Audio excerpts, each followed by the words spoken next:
Hey big bags, welcome back. Oh my gosh, you guys, I feel like it's been so long. In today's video we're gonna be talking about makeup brands that went bankrupt, and yeah, let's get into the video. The first makeup brand we're gonna talk about is Makeup Geek. If you're not familiar with Makeup Geek, how old are you? Quickly drop your age. Makeup Geek is a makeup brand that literally went all the way back to the OG YouTube days. I used to use Makeup Geek. They had amazing eyeshadows, very famous for their eyeshadows actually. It's owned by Marlena. Marlena Stell actually used to be a YouTuber here on YouTube. It was super successful for a really long time. Personally, I think Makeup Geek was the Morphe of influencer days back then, before Morphe was a thing. I believe they had codes that influencers could use for their videos too. So I know you're all wondering, well, if this brand was so great, why did they go bankrupt, right? Right. So apparently they went bankrupt due to COVID. COVID actually ended up ruining a lot of businesses, you guys, and Makeup Geek was unfortunately one. If you guys hear stuff outside, like cars and stuff, it's because I'm filming with my window kind of open because it's hot in here.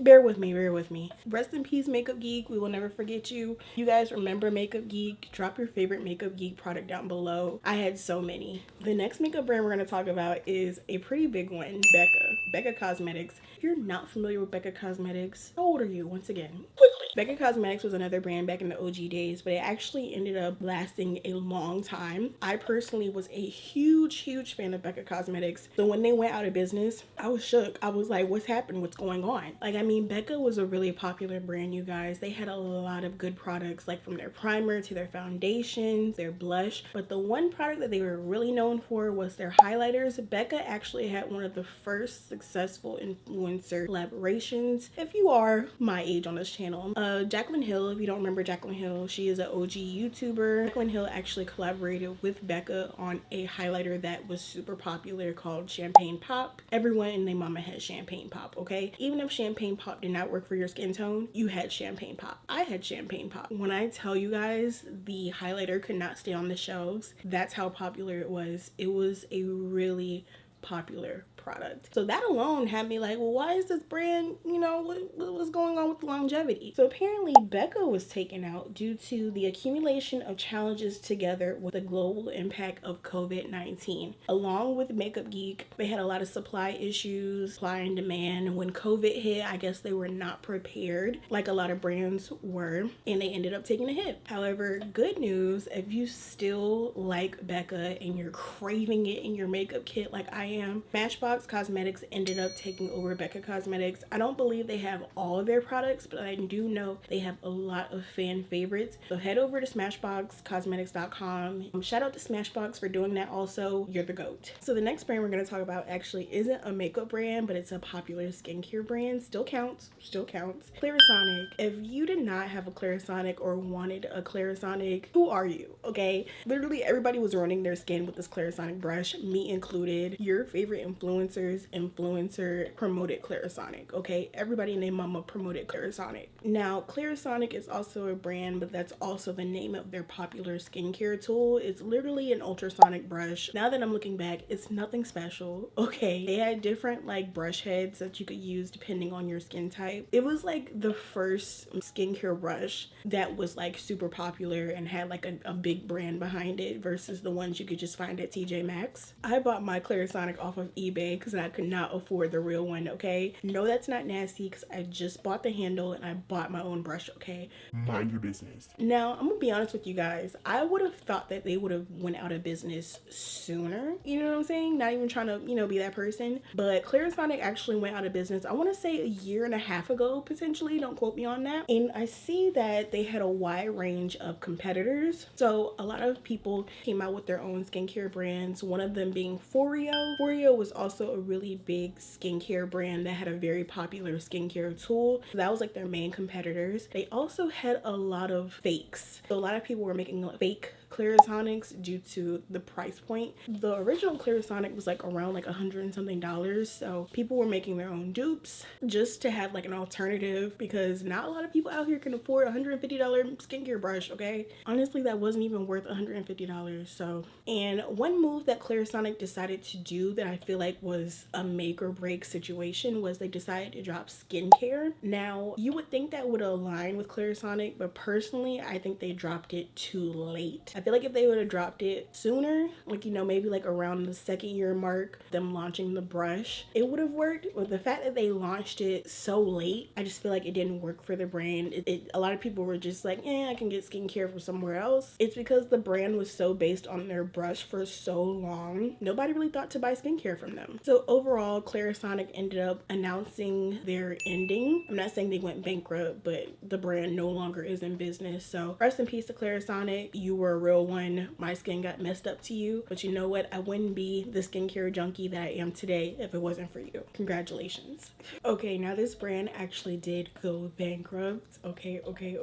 Revlon, right? I got the same look as you, friend. Revlon ended up going bankrupt sometime last year, and I was like, huh? Where y'all going? I know y'all aren't going anywhere. Obviously, everybody knows who Revlon is. Revlon is a drugstore brand that goes all the way back into, like, I want to say what, the 60s, maybe even past that. I'm talking about the time Marilyn Monroe was alive. Revlon was a huge brand. Revlon has amazing makeup products, but I believe the ones that they're really known for are their lipsticks. Revlon is personally one of my favorite drugstore brands. I know you're just like how I was. Why are they going bankrupt? What's the problem? What's tea? So apparently Revlon had some tea that no one knew about. They were about $3.5 billion in debt, y'all. That's a lot of money. That's a lot of money. But you would think out of all the money that Revlon makes, that would be like not even that much, but apparently it is. And also apparently during COVID, it made them cash poor. If you don't know what cash poor is, I'll put it on the screen as a definition because, child, I'm just as confused as you. But apparently they couldn't pay their vendors. Vendors are very important when it comes to makeup brands because you get different vendors for different products all over, even due to packaging. And because of this debt load and because of the pandemic, they weren't able to pay their vendors accordingly. So that led into their bankruptcy. Now, don't be alarmed. Okay, they're still selling Revlon in stores. I believe a different brand may have bought out Revlon, but their stuff is still being sold in stores. So there's that. Okay, this next brand is an OG one, BH Cosmetics. BH Cosmetics was that brand. If you loved doing colorful looks, like I'm talking about like major cut creases, colorful lips, glitter, BH Cosmetics was your brand. I don't know if you guys remember Time the Infamous. I used to watch her all the time. She used to do her beauty on a budget and she would always include BH Cosmetics. If you have a Take Me to Brazil palette, you need to sign up for financial compensation immediately. BH Cosmetics was just that brand that was amazing to go to for affordable makeup, for colorful looks. I didn't really care too much for their other products like lip glosses and stuff like that. I only went to them for their eyeshadows and the brushes. Since it was an OG brand, I was kind of like wondering why they went bankrupt or like out of business. So apparently COVID didn't really have much to do with them closing. BH Cosmetics, I feel like, was already like going down. And from what I saw or what I researched, it said that they went out of business due to creating launches that were unsuccessful. And that kind of makes sense. Towards the end of their demise, BH Cosmetics collaborated with Doja Cat and Iggy Azalea, which was very random to me. I feel like they were trying to branch out to different celebrities to promote their brand. And as you guys know, promo from celebrities can be very expensive. So I feel like they were doing that as like a make or break situation, and unfortunately it broke the brand. The Doja Cat collection did okay. Personally, I did not like the Doja Cat collection. I was like, no. The Iggy Azalea collection was actually pretty cute, but personally, I didn't buy it. I wanted it. I wanted them to send it to me, but they were being stingy.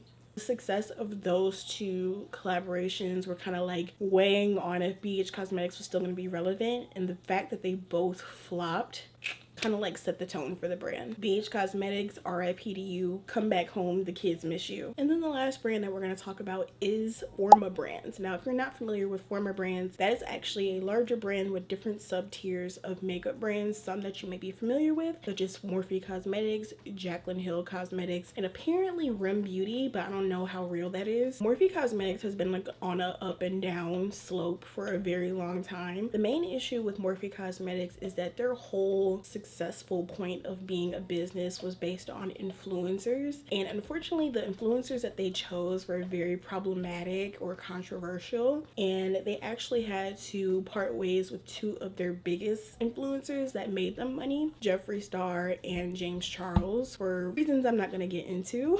Jaclyn Hill Cosmetics also had its own reign of controversial situations, such as the lipstick situation, if you know you know, or lying about specific cosmetic things. I never really tried Jaclyn Cosmetics. The only thing that I really had was a highlighter, and I thought it was cute, you know. One thing that I really liked about Morphe though is that they had high quality stuff, like basically like makeup artist stuff. It reminded me more so of an affordable version of MAC. That's what I think of it as. Now, the reason why they went bankrupt, allegedly, is due to parting ways with two of their biggest influencers, supply chain issues, as well as the pandemic caused a huge slide in their sales. The combination of those three things caused the brand to go downhill. Morphe is still being sold today, and I believe so is Jaclyn Cosmetics. I may have seen a video where Jaclyn posted that Jaclyn Cosmetics was no more, but I'm not sure. I'll have to look that up when I'm editing this video. What do you guys think about these brands going bankrupt / out of business? What was your favorite product from these brands? I feel like Becca will forever hold a part in my makeup loving heart and I really hope that they come back one day, and I hope Revlon stays because they have too much history to leaving us now. Let me know what you guys think. If you like videos like this, which consists of makeup commentary, feel free to click the playlist on either side. I never know which side it's going to be on. And also make sure that you subscribe because I do upload videos every single week. Thank you guys so much for watching, and I'll see you in the next one. Bye.